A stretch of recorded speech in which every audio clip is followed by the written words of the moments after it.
There is something deeply disturbing about our modern diet, something that no one really wants to talk about, but the numbers don't lie. In the 1950s, there were hardly any people with diabetes in the United States. The disease was so rare that its prevalence was less than 1%. You could practically live your entire life without ever knowing anyone with this disease. But today, the tide has turned completely. Over 38 million Americans suffer from type 2 diabetes, and more than 1 in 3 adults in the US is pre-diabetic. That's 98 million people. This means that a massive portion of us is on the direct path to developing this chronic disease. From practically zero to nearly half the adult population in just 70 years. Have you ever wondered why your grandfather could sit at a table laden with butter, meat and potatoes and still remain slim and trim? While today we buy low-calorie diet products and still get fatter and fatter. Something is wrong here. And the answer is not where the food industry wants us to look. The truth is uncomfortable. It contradicts everything we have been told for decades. But it is there, hidden in old cookbooks, in our grandparents' shopping lists, in post-war statistics. What did people in the 1950s know that we have forgotten? To find out, we have to become detectives. We have to look back, not with nostalgia, but with scientific curiosity. Because the answer to our diabetes epidemic does not lie in the future, it lies in the past. The post-war boom was in full swing in the 1950s. It was a time of abundance, plenty of butter, plenty of sugar, plenty of white bread. The food was rich, it was heavy, it was full of animal fats. And people didn't get fat from it. They didn't get diabetes from it. In fact, the diabetes rate remained incredibly low until the 1960s. This does not fit with the story we are told today. We are told that animal fats are dangerous. Butter clogs the arteries. Meat leads to heart disease. Since the 1970s, health organizations have been recommending that we use vegetable oils instead of animal fats. And it was precisely during this period that the diabetes rate exploded, from roughly 1% in 1960 to epidemic levels today. Now, 11.6% of people in the US have been diagnosed with diabetes, plus 38% have pre-diabetes. That's almost 50% of the adult population. The average modern American struggles with their weight, even though they eat less butter than ever before. Even though they buy, "I can't believe it's not butter," even though they consume diet yogurt with 0% fat. But no one talks about the two massive changes that have taken place between the 1950s and today. Two changes that have completely transformed our food, and both have to do with something that hardly existed in 1950. The first change is industrially produced vegetable oil. In the 1950s, Americans cooked with animal fats, lard, beef tallow, butter, bacon grease. These fats had been used for centuries, but then something new came onto the market, something that was marketed as healthy and modern, something that was not originally intended for human consumption: cottonseed oil, canola oil, soybean oil, corn oil, sunflower oil. These oils either did not exist before or were only available in tiny quantities. But a chemist named Wilhelm Norman changed everything in 1901. He invented hydrogenation, a process that could be used to convert liquid vegetable oils into solid fats. Procter & Gamble, an American company, used this technology to create a new product from cottonseed oil, a waste product of the cotton industry: Crisco, a cooking fat that was cheaper than lard. And so began the greatest dietary change in human history. In 1900, vegetable oils accounted for only 1% of dietary fats. By the end of the century, that figure had skyrocketed. Today, the average American consumes huge amounts of vegetable oils every day, more than 13 times as much as in 1900. In the 1950s, people still cooked with animal fats. From the 1960s and 1970s onwards, margarine and vegetable oils were promoted as healthier options. The food industry loved them. They were cheap, they had a long shelf life, and they could be incorporated into any processed product. But these oils have a problem. a massive problem that no one mentioned because science did not yet understand it at the time. This is where the biochemical disaster begins. Vegetable oils consist mainly of polyunsaturated fatty acids. That sounds harmless. But these molecules have several double bonds in their structure. And it is precisely these double bonds that make them extremely unstable. When vegetable oils are heated, during frying, deep frying, or industrial processing, they oxidize. They react with oxygen. This produces free radicals and toxic compounds such as aldehydes. These substances damage cell membranes throughout the body. They attack the mitochondria, the powerhouses of our cells. And damaged mitochondria can no longer burn glucose properly. The result? The cells can no longer absorb sugar. Blood sugar levels rise. This is the beginning of insulin resistance. But it gets worse. Vegetable oils are extremely rich in omega-6 fatty acids, especially linoleic acid. The ratio of omega-6 to omega-3 in soybean oil is 75:1. In sunflower oil, it is even more extreme. A disastrous ratio. Why? Because omega-6 fatty acids are converted into arachidonic acid in the body. And arachidonic acid is the starting material for pro-inflammatory messenger substances, prostaglandins, leukotrienes, thromboxanes. These molecules trigger inflammatory reactions throughout the body. Chronic systemic inflammation. And it is precisely this chronic inflammation that fuels insulin resistance. Inflammatory molecules block the insulin receptors on the cells. The cells can no longer recognize insulin properly. The pancreas pumps out more and more insulin, but it doesn't help. The sugar remains in the blood. This is type 2 diabetes. Our grandparents ate animal fats. Butter consists of 68% saturated fatty acids. These molecules have no double bonds. They are stable. They do not oxidize when heated. Lard has an omega-6 to omega-3 ratio of about 10:1. Still not perfect, but far better than industrial vegetable oils. Beef tallow is even better. And these fats provided fat-soluble vitamins, vitamins A, D, E, and K2. Vitamin K2 activates proteins that keep calcium out of the arteries and build it into the bones. Vitamin D regulates the immune system and insulin sensitivity. These vitamins are not found in vegetable oils. 0. We have exchanged stable, nutrient-rich fats for unstable, nutrient-poor industrial products. And then we wonder why we get sick. But that's not all. There is a second change that is even more devastating. In the 1950s, the average American ate significantly less sugar than today. It was used sparingly, mainly in cakes, pastries, and jam, but not in bread, not in sausage, not in sauces, not in mustard, not in everything you find in the supermarket today. The real turning point came in the 1970s, not just because of sugar, but because of something new, something that could be made from corn. High fructose corn syrup. Why? Because American agricultural policy subsidized corn, because tariffs made imported sugar expensive, and because resourceful chemists found a way to turn cheap corn into a sweetener that was even cheaper than sugar. Corn syrup. The food industry was thrilled. They could mix this stuff into everything, into bread, into yogurt, into salad dressing, into ketchup, into hot dogs, into soft drinks, into everything. The amount of sweetener consumed exploded. In the US, average consumption rose to over £150 per year by 1999.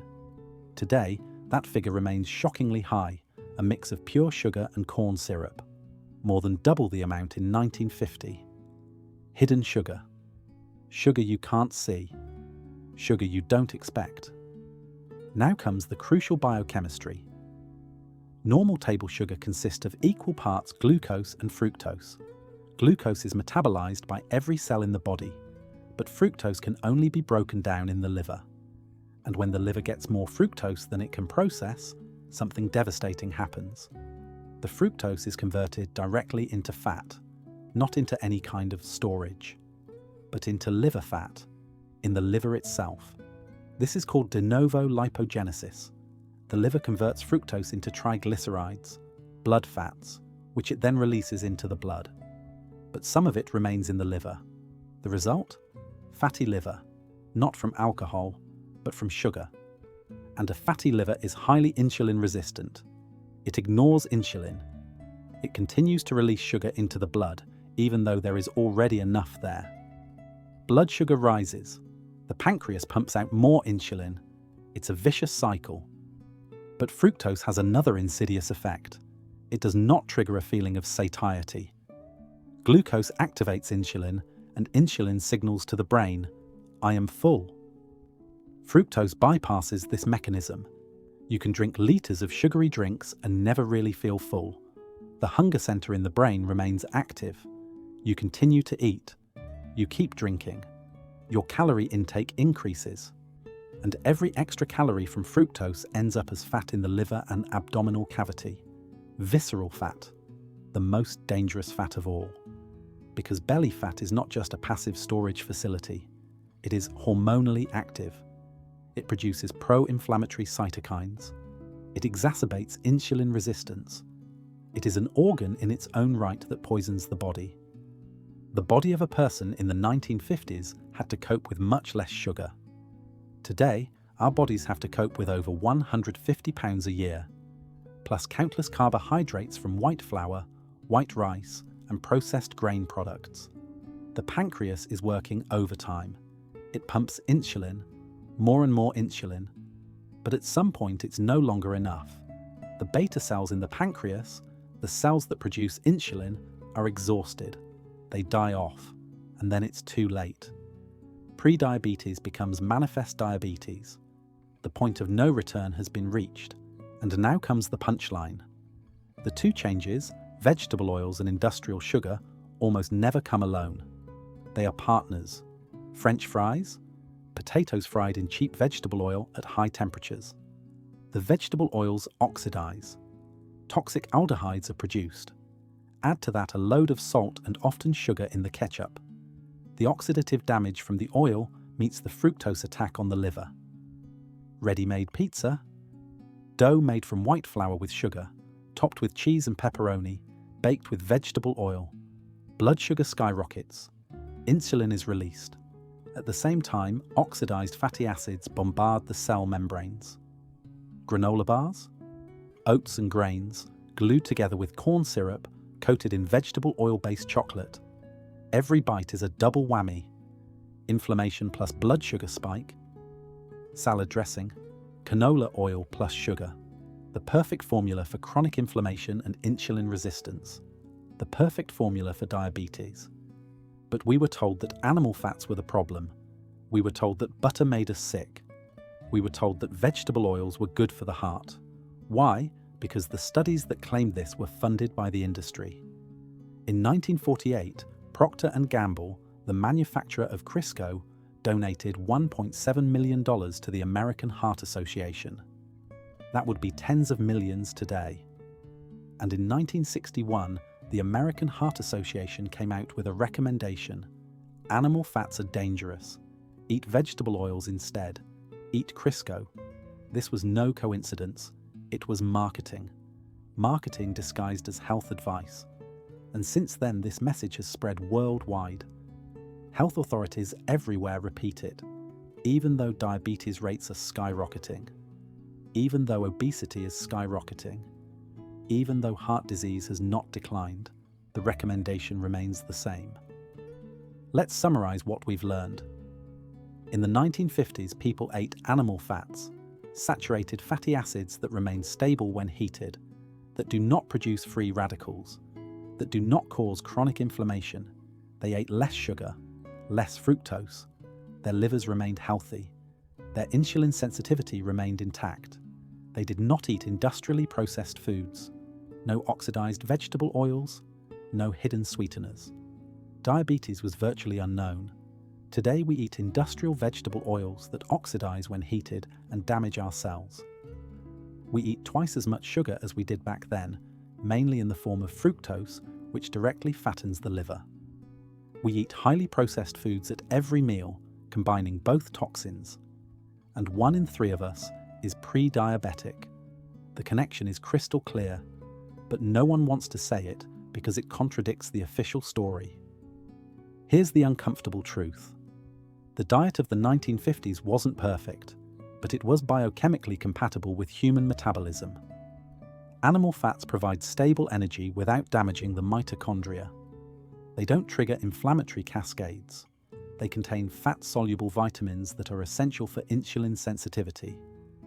Natural carbohydrates from potatoes, whole grain bread, and vegetables lead to moderate blood sugar spikes that the body can easily process.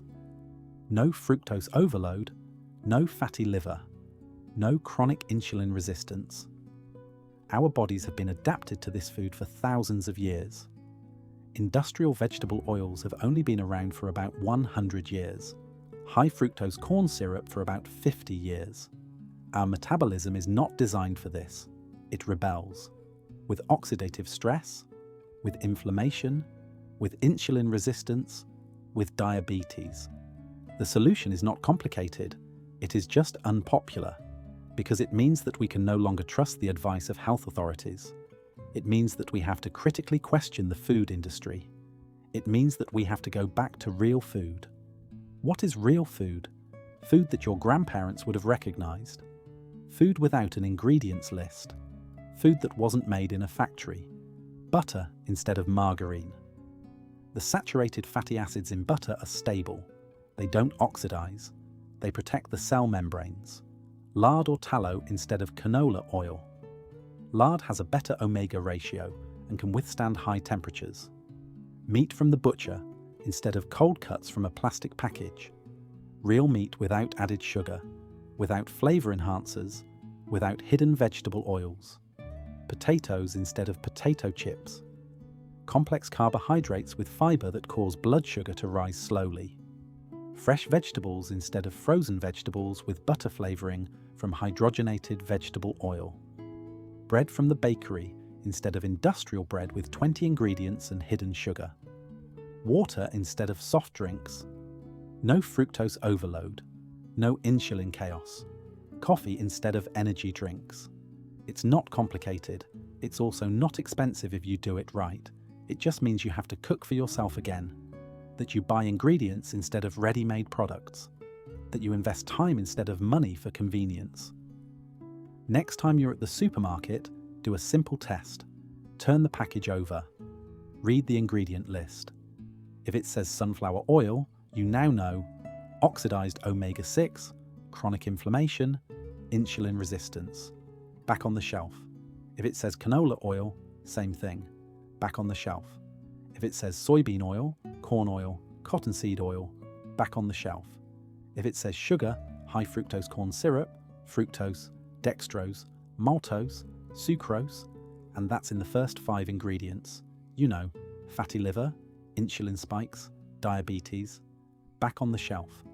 If the ingredient list has more than 5 entries, ask yourself why.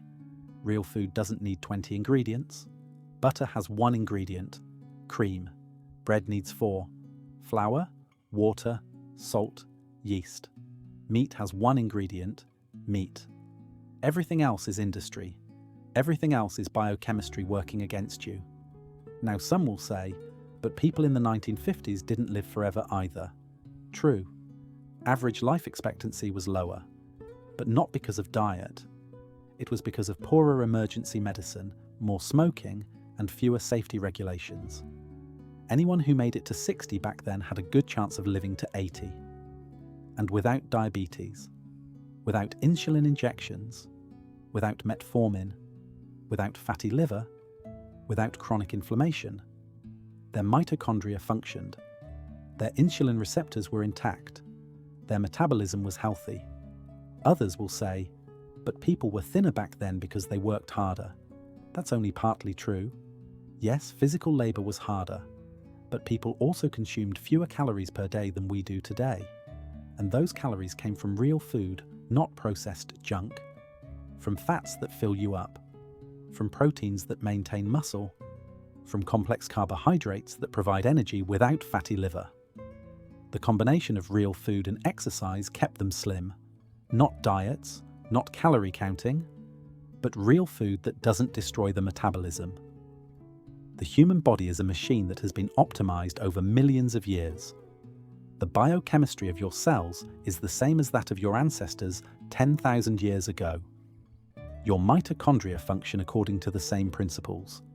Your insulin receptors have the same structure.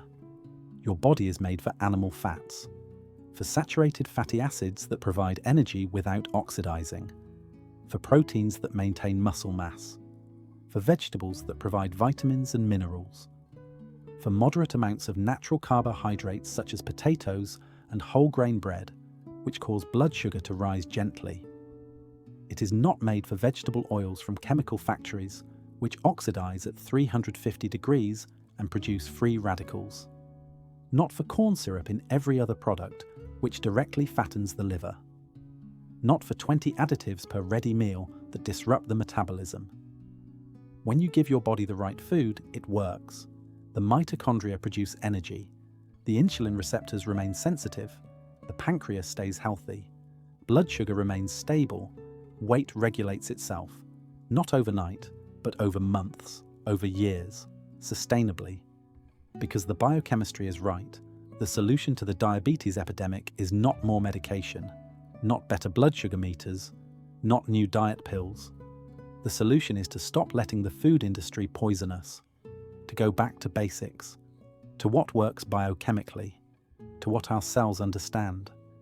Your grandparents knew how to eat. They didn't need nutritionists, no apps, no diet shakes. They cooked real food, and their metabolism thanked them for it. Their mitochondria remained intact. Their livers remained clean. Their pancreas worked without tiring. They didn't get sick from it. Because the biochemistry was right. The epidemic is man-made. It is the result of 70 years of industry lies, marketing, and false health recommendations. It is the result of oxidized omega-6 and fructose overload, of chronic inflammation and insulin resistance. But it is also reversible, not for everyone. Some damage is already too deep. Some beta cells are irretrievably destroyed. But for many, it is not too late. The first step is to recognize the truth, the biochemical truth. Vegetable oils damage your mitochondria. Fructose fattens your liver. Processed foods destroy your insulin sensitivity. The second step is to act differently. Back to butter. Back to real meat. Back to cooking with fats that are stable. Back to foods without ingredient lists.